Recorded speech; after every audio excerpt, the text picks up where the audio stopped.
साम्राज्य, सामान्यांचा असामान्य आवाज। हिंदुस्थानी कॉन्व्हेंट स्कूलकडून अधिकाऱ्यांनी मागवला खुलासा। शाळेची फी न भरल्याचे प्रकरण।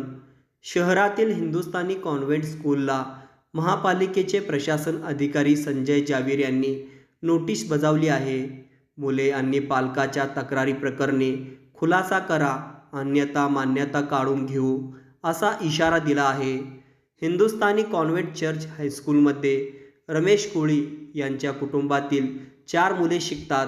शाळेची फी न भरल्याने मुलीला वर्गाच्या बाहेर बसवून अपमानास्पद वागणूक दिली, विद्यार्थ्यांना परीक्षेला बसू दिले नाही।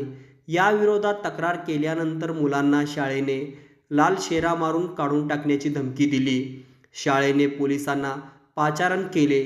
पोलिसांनी पालकासह 4 विद्यार्थ्यांनाही पोलीस गाडीत घालून सदर बाजार पोलीस ठाण्यात नेले। अशा विविध प्रकारच्या तक्रारी रमेश कोळी यांनी केल्या होत्या। पोलिसांनी त्यांना चौकशी करून सोडून दिले।